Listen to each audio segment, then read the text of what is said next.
Hello বন্ধুরা, আশা করি তোমরা সবাই ভালো আছো। আজকে একটা চটজলদি ব্রেকফাস্টের রেসিপি দেখাবো।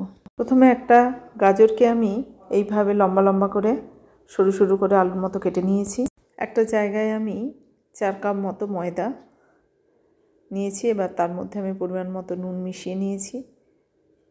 ওর মধ্যে ওই 2 টিস্পুন মতো আমি গোটা জিরে অ্যাড করলাম, লঙ্কা কুচি, আরও যে বিভিন্ন ধরনের সবজি, পেঁয়াজ কুচি, ক্যাপসিকাম কুচি, বিট কুচি, গাজর, কিছুটা আদা আমি গ্রেট করে ওর মধ্যে দিয়ে দিচ্ছি, স্বাদটা ভালো লাগবে। এবার ওই সবজিগুলোর সঙ্গে আমি 2 টিস্পুন মতো কাসুরি মেথি অ্যাড করছি। এবার সবগুলোকে একসঙ্গে ওই ময়দার সঙ্গে সবজিটা আমি মেখে নিচ্ছি। এবার ওর মধ্যে আমি 4টে ডিম দিয়ে দিচ্ছি। যেহেতু 4 কাপ ময়দা নিয়েছি তাই 4টে ডিম, 1 কাপের জন্য একটা।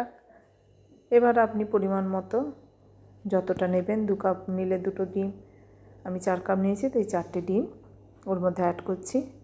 সব উপকরণগুলো ভালো করে একসঙ্গে মিশিয়ে নেব। এবার মিশ্রণটাকে আমি জল দিয়ে ভালো করে একটা ব্যাটার বানিয়ে নিচ্ছি। মিশ্রণটা দেখতে এই রকম হবে, খুব মোটাও হবে না আবার খুব পাতলাও হবে না। একটা প্যানে আমি 2 টিস্পুন মতো রিফাইন্ড অয়েল অ্যাড করছি। তেলটাকে ভালো করে প্যানে চারপাশে লাগিয়ে নিতে হবে। এবার ওর মধ্যে আমি মিশ্রণটা দিয়ে ভালো করে ডিম ভাজার মতো করে ছড়িয়ে নেব। একটা পিঠ হয়ে গেলে কিছুটা সময় পর আমি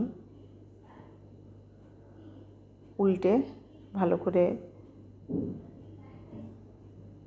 অপর পিঠটা ভেজে নেব।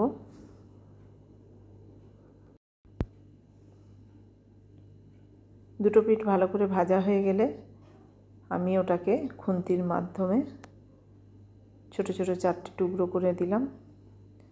তাতে জিনিসটা তুলতেও সুবিধা হবে, খেতেও ভালো লাগবে। এবার যে যেমনভাবে পরিবেশন করবে।